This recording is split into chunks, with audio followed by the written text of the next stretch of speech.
Neste Giro da Jana eu vou te mostrar repertórios novíssimos que eu andei desenterrando por aí para os meus cursos de 2026, mas você está aqui comigo no YouTube. Então hoje você tem um Giro da Jana atualizado com direito a Janaflix. Então vem comigo.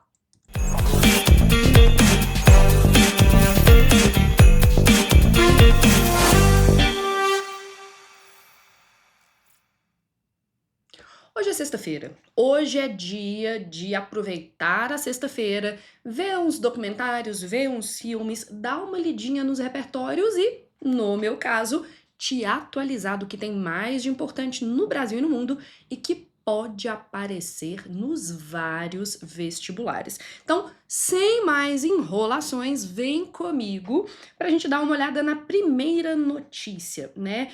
Primeira coisa, a gente tem aqui uma notícia bem positiva, pelo menos na minha perspectiva, pelo menos no meu mundo.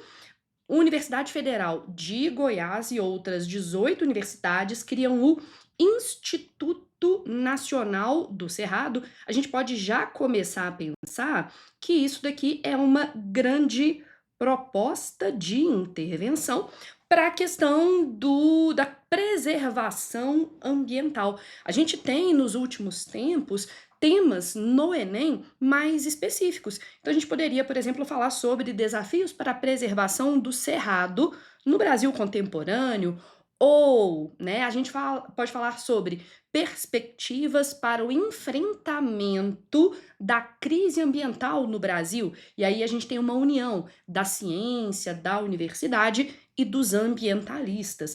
Mas se a gente estivesse pensando, por exemplo, numa prova como a FUVEST, seria um tema um pouco mais abrangente, a gente poderia pensar num tema como desenvolvimento econômico versus preservação ambiental. Mas como eu não estou aqui só para falar da notícia, né? O objetivo é articular e promover pesquisas de sustentabilidade para a preservação do bioma. Eu tenho que falar também de algumas coisas que vocês podem ler e assistir.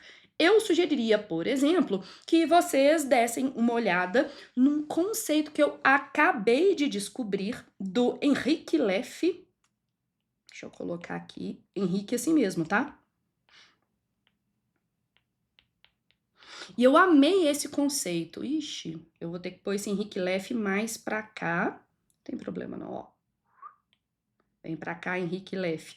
O Henrique Leff fala sobre o conceito de racionalidade ambiental, a necessidade de se aplicar um pensamento racional, mas alinhado à noção de sustentabilidade, de preservação ambiental. Mais uma vez eu errei o tamanho, e aí vamos diminuir, porque eu gosto de mexer aqui por causa disso, ó. Então, o conceito de racionalidade ambiental.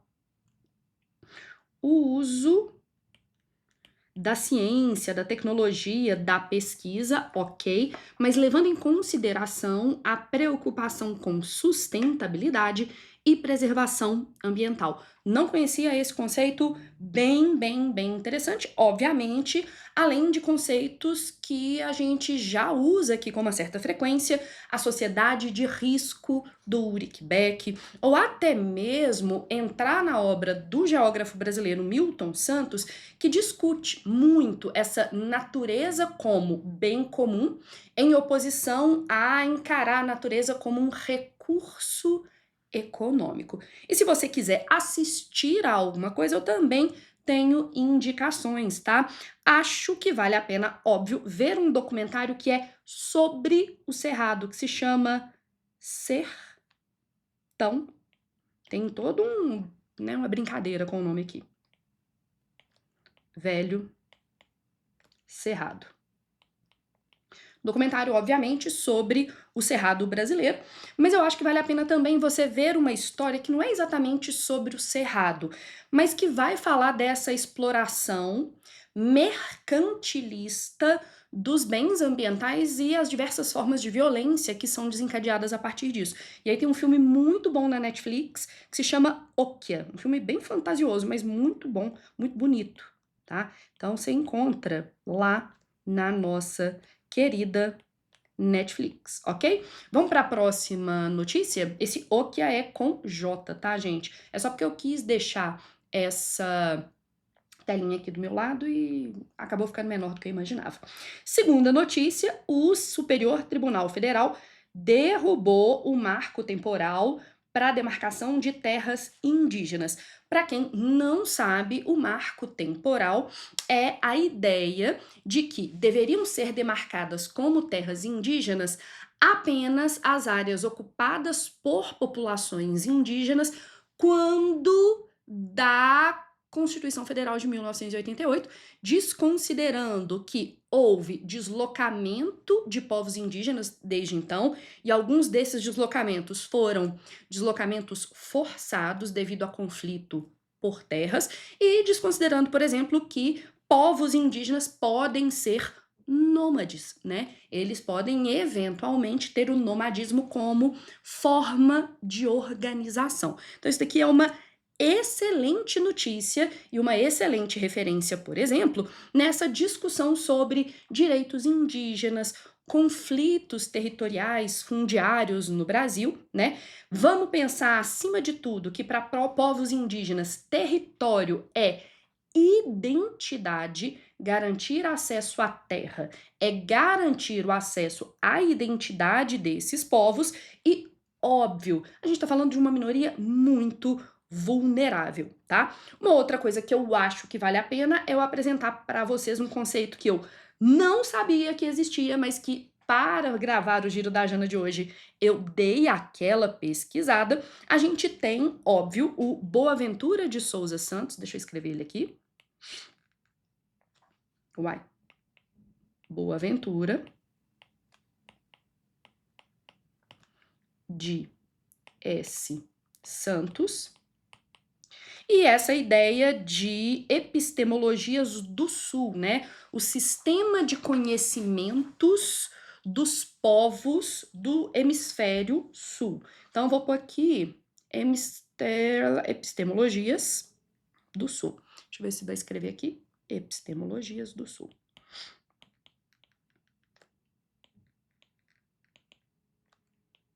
E aqui Sul, no sentido de Sul global, que é onde a gente tá. Mas o repertório que eu não conhecia era o Aníbal. Lindo nome. Aníbal Quijano. O Aníbal Quijano fala sobre esse conceito de colonialidade, como ainda que o sistema colonial tenha sido abolido, o pensamento colonial ainda se observa na contemporaneidade. Quando, por exemplo, os representantes da bancada do boi, bancada agropecuária, defendem o marco temporal, a gente só vai demarcar terras que eram ocupadas pelos povos tradicionais quando da aprovação da Constituição de 88, a gente vê ali a colonialidade, o pensamento colonial operando, né? Essa ideia de que esses indivíduos eles podem e devem ficar restritos àquela mínima faixa de terra. Então, eu não conhecia o conceito de colonialidade do Aníbal Quijano, gostei muito, muito, muito, muito. E, obviamente, temos filme para isso. Tem um documentário muito bom sobre a população Guarani Kaiowá, que ficou na moda uns tempos atrás, e sobre as décadas de perseguição dos grandes proprietários de terra contra os Guarani Kaiowá. Isso tá num documentário muito bonito, ele é de 99, é isso? E ele se chama Martírio, e o nome já revela bastante, né? Então, deixa eu pôr aqui, Martírio. Excelente, na minha opinião, né, pelo menos, documentário.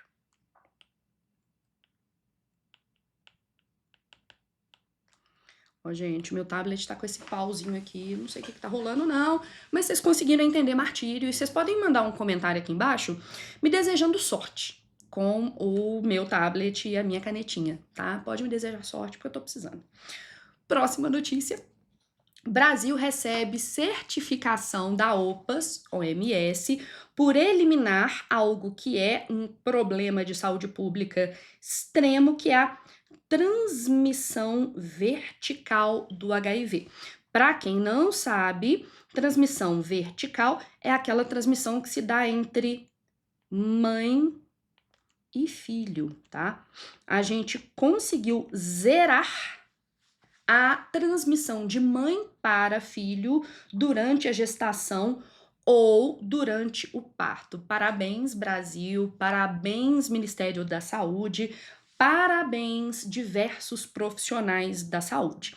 Óbvio, toda vez que a gente está falando de HIV/AIDS, a gente está falando de uma doença extremamente estigmatizada, né? E é uma vitória do SUS, entre outras coisas, ajudar a reduzir o estigma em relação às crianças filhas de mulheres com HIV/AIDS, né? Então a gente está falando aqui sobre sorofobia, o preconceito contra indivíduos com HIV/AIDS. A gente está falando aqui também, não tem como, sobre machismo.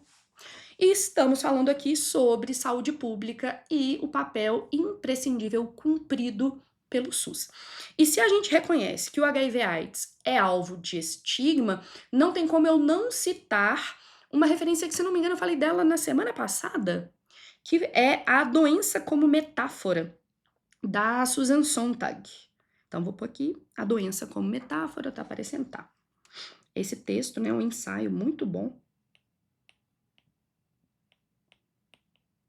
falando que certas doenças têm um estigma moral, né? Sobre essas doenças não há apenas uma preocupação sanitária, há também um julgamento moral. Então, a doença como metáfora, da Susan Sontag, sensacional o texto, tá? Eu amo esse texto.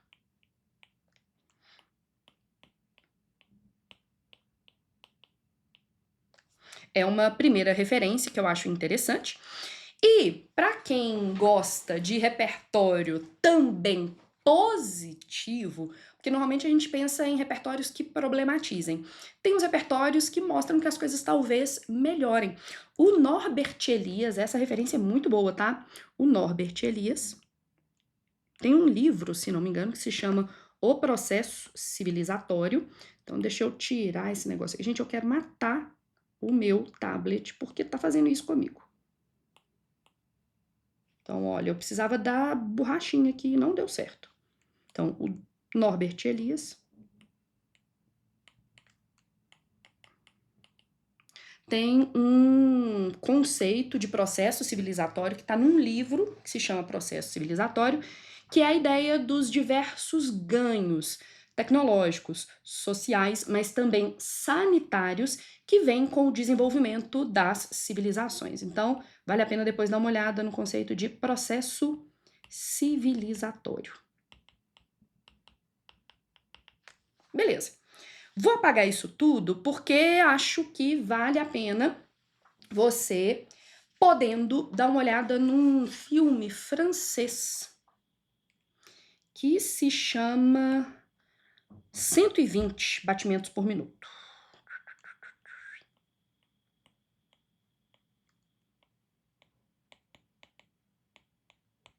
É francês? Acho que é francês, Batman. Ou francês ou de algum país francófono, né, que fala o francês. Esse 120 batimentos por minuto, que se não me engano é sim um filme francês, não é belga nem nada desse tipo, vai justamente mostrar o quanto a gente não deve, ou pelo menos a gente não consegue separar, né, essas questões de saúde pública, de o que está certo e o que está errado, de aspectos políticos, né? O 120 batimentos por minuto fala de uma ONG, de um grupo de defesa dos direitos das pessoas com HIV/AIDS, que lá nos anos 1990, então é de 1990 a atuação, mas o filme eu acho que é de 2016, 17 ou alguma coisa assim, e que vai mostrar dessa ONG lutando contra a negligência do Estado, lutando contra a indústria farmacêutica e lutando contra o estigma social contra o HIV/AIDS, tá? Então é um documentário francófono, eu acho que ele é francês mesmo, e que vai mostrar isso que a gente conseguiu. O Brasil é hoje uma referência mundial no combate ao HIV/AIDS e, mais importante, no combate à sorofobia. Lindo. Vamos falar agora de um absurdo que tá rolando. A gente tá agora falando sobre o padre Júlio Lancelotti, que até deu origem a uma lei que recebeu o nome Lei Padre Júlio Lancelotti, que é uma lei contra a arquitetura hostil.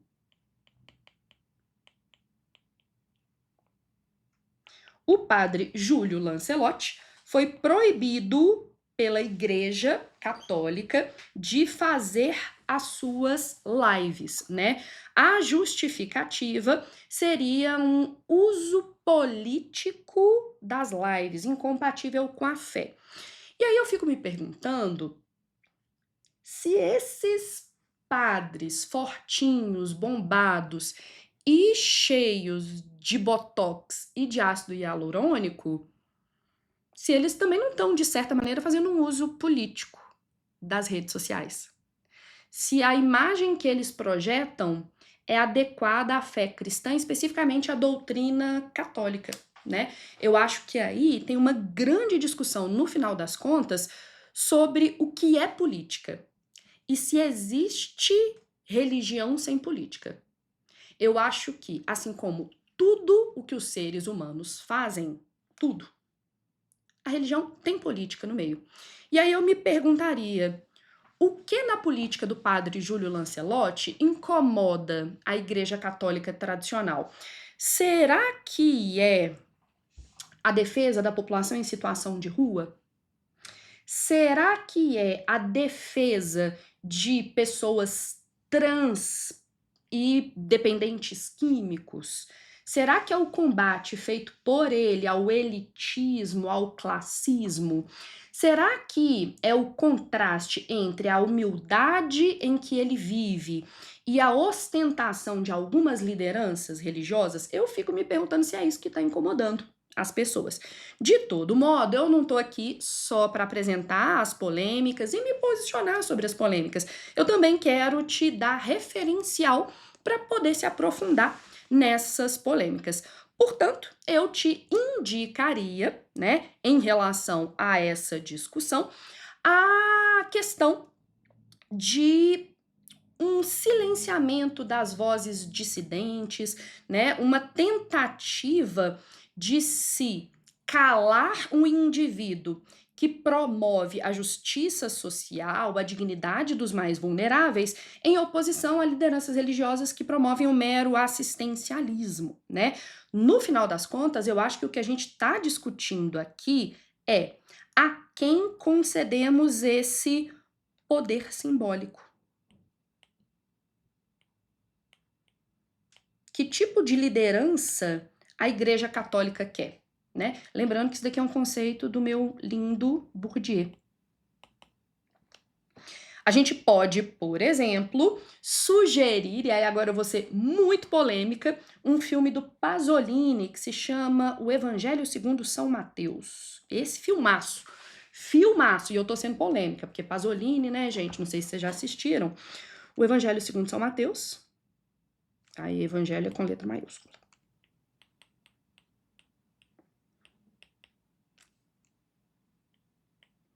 Em que Jesus Cristo é retratado como uma figura religiosa, revolucionária, meio marxista, que defende os fracos e oprimidos, que se nega a usufruir do status. Vendo o Evangelho segundo São Mateus, eu acho que o padre Júlio Lancelotti está muito próximo desse Cristo, de O Evangelho segundo São Mateus. Vou deixar essa indicação aí. tá? Às vezes vale a pena também, se você gosta de um filme um pouco mais comercial, ver um filme que é uma produção da Netflix e que tem direção de um brasileiro, que é o Fernando Meirelles. O filme se chama Dois Papas. É uma conversa ficcionalizada entre dois papas, né? O Papa Ratzinger e, posteriormente, a gente... Como é que chamava aquele outro papa, gente fina, gente? O Bergoglio? O argentino, gente fina? Manda aqui embaixo, gente, eu não sou boa desse trem de religião. Então, Dois Papas, da Netflix. Que aí dá pra você ver duas concepções muito legais de igreja ali. Então, Dois Papas. É um papo entre os dois papas. Beleza?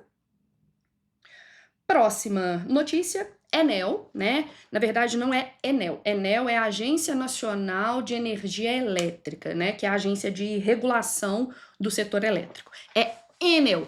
Enel é a empresa que controla a distribuição de energia no estado de São Paulo, que foi privatizada. Todas as pessoas falam, todas as pessoas não, porque eu não falo não, mas muita gente fala assim, privatiza que melhora. E aí a energia elétrica no estado de São Paulo foi privatizada e, pasmem, piorou, né? Tem gente que está há 7 dias sem energia elétrica em São Paulo. Então, é isso. Enel de São Paulo pode ter um direito à indenização bilionária se perder concessão. Por quê? A Enel tem o seu direito de explorar, né, a distribuição de energia elétrica no estado de São Paulo, mas devido à falha extrema no cumprimento das suas obrigações, há uma proposta de se reverter a privatização, retirar a concessão, o direito de concessão de explorar esse serviço. Se ela perder esse direito, essa concessão, ela talvez seja indenizada em alguns bilhões. Se concretizada, a reversão da privatização da Enel São Paulo seria a primeira a ser decretada na história do setor de energia. Nunca houve uma desprivatização no setor de energia. E assim, eu vou ser muito sincera, eu acho é justo. Porque 7 dias sem energia elétrica, gente, energia elétrica é imprescindível para o mínimo de qualidade de vida no século XXI, né? Então, já que a gente está falando sobre isso, as minhas referências vão tratar disso, que eu acho que é um serviço público essencial. No final das contas, a gente está discutindo, né, a questão da privatização dos serviços públicos, principalmente de um serviço essencial. A gente pode pensar nesse conflito entre Estado, mercado e interesse público. A gente pode se perguntar sobre a responsabilidade social dessa empresa, porque, por exemplo, temos empreendimentos comerciais, principalmente aqueles que trabalham no setor de alimentação, tendo prejuízos na casa dos milhares de reais, né? A gente tem casos, por exemplo, de pessoas acamadas em casa, doentes e que precisam da energia elétrica para manutenção de aparelhos para sobrevivência. Hospitais normalmente têm os seus geradores, têm a estrutura de backup, digamos assim, mas casas e estabelecimentos comerciais de pequeno e média proporção não tem. Cadê a responsabilidade social dessa empresa? Beleza, uma vez que a gente fica pensando nessa ideia de lucro privado em oposição a prejuízo coletivo, a ideia de que, infelizmente, a nossa cidadania está sujeita às decisões do mundo do consumo, eu acho, por exemplo, que a gente poderia discutir a mercantilização da vida. Energia elétrica é uma questão de vida ou morte no século XXI.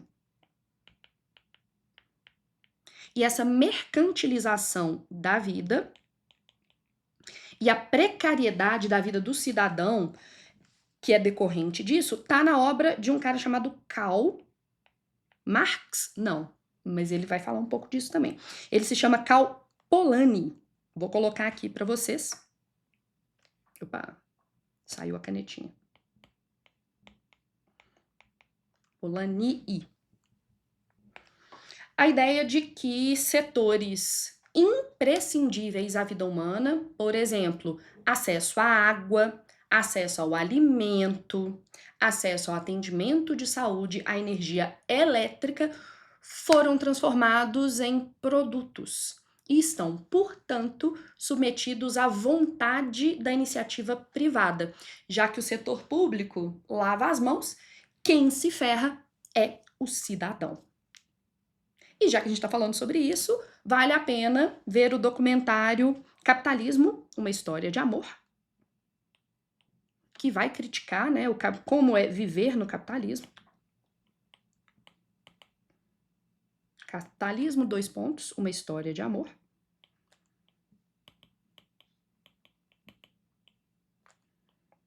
E tem um filme, esse é polêmico. Hoje eu tô querendo só filme polêmico, tá, gente? Tem um filme que se chama O Corte. Polemicaço. Indiquei o Evangelho segundo São Mateus e indiquei O Corte. Vocês podem reclamar de mim nos comentários. Na verdade, já deixa aqui embaixo. Eu posso indicar umas coisas meio sérias? Porque, né?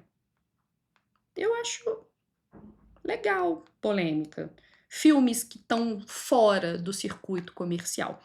O Corte é um filme do Costa Gavras, que é um diretor grego de que eu gosto muito. Costa Gavras, para quem quiser procurar depois.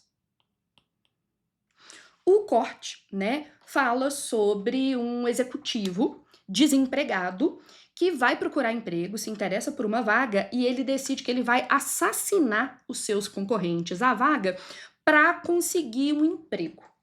Não é diretamente sobre a Enel, mas é sobre a crueldade e a desumanização no sistema capitalista de produção.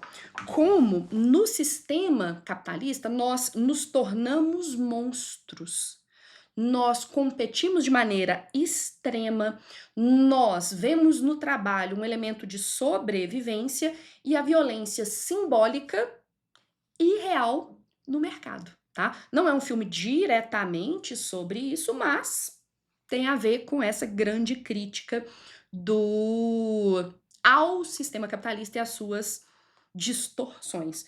Eu acho que eu vou deixar só essas indicações. Tinha mais indicação, mas tá bom, né, gente? Então faz o seguinte, comenta aqui embaixo o que você achou, se você gosta de filmes polêmicos, que aí talvez eu indique mais coisa polêmica. Beijo.